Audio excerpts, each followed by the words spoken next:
Kemudian selanjutnya adalah kita akan bicara bagaimana sebetulnya orang-orang melakukan tindak pidana korupsi. Nah, Bapak Ibu, kita bisa lihat ada yang namanya istilahnya Pentagon Fraud. Di dalam Pentagon Fraud ini adalah menjadi penyebab bagaimana orang-orang melakukan korupsi. Kita tidak bicara bagaimana sebenarnya sistem itu akan bermain secara detail, tapi kita akan bicara mengenai integritas. Kenapa?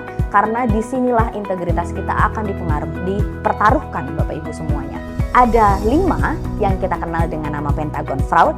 Kita akan bicara pertama mengenai rasionalisasi, di mana semua itu dibenarkan, gitu ya. Apapun yang terjadi di sekitar kita, ini kenapa? Karena ini sudah menjadi kebiasaan di sekitar kita, gitu.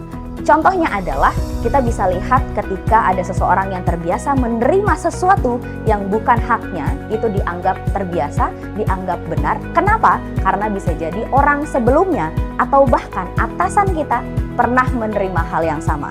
Padahal kita tahu benar bahwa itu tidak boleh kita terima. Oleh karena itu, ini yang harus kita jaga.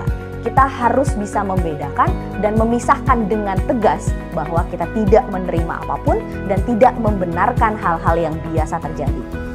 Kami juga punya slogan, namanya biasakan yang benar, jangan benarkan yang biasa. Kita mulai dari sana dulu. Kita biasakan dulu yang benar terjadi, gitu kan, yang seharusnya kita lakukan, tapi kita harus bisa mulai memilah.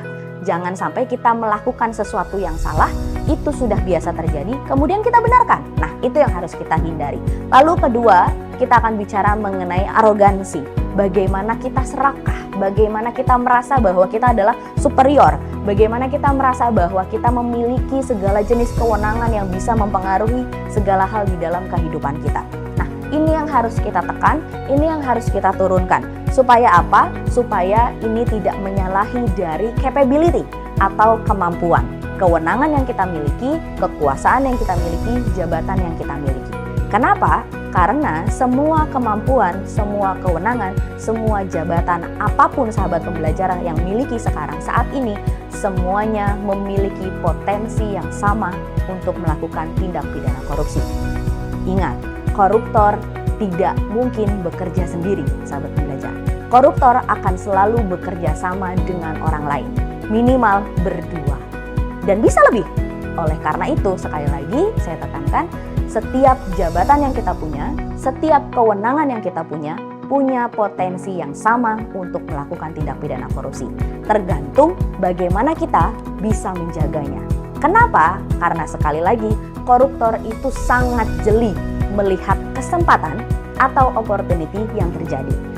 Mereka tahu mereka akan bekerja sama dengan siapa, mereka tahu mereka akan bekerja sama dengan orang jabatan yang seperti apa, mereka tahu mereka akan melakukannya seperti apa, mereka tahu celah sistem yang lemah itu seperti apa, sehingga mereka bisa menyalahgunakan itu semua untuk kepentingan mereka, untuk keuntungan mereka.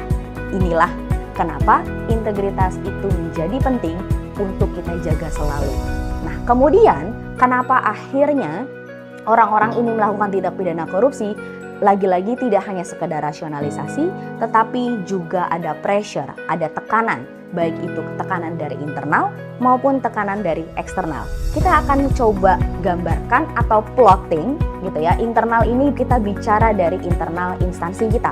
Di sini kita akan bicara bagaimana bisa jadi atasan kita memberikan tekanan kepada kita untuk menerima sesuatu yang bukan porsi kita, atau eksternal. Eksternal ini siapa? Kita bisa bicara dengan lingkungan sosial kita ataupun bahkan keluarga dan pasangan kita.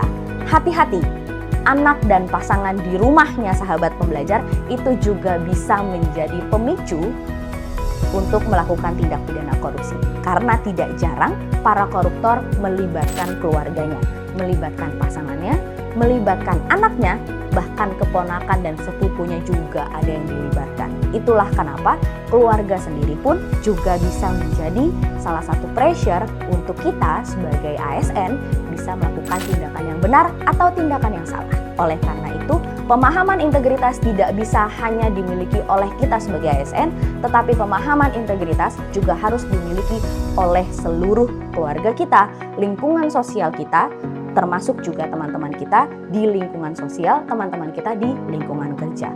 Ini artinya kita perlu menjaga potensi-potensi ini supaya kita tidak terjebak di dalam faktor-faktor penyebab korupsi ini.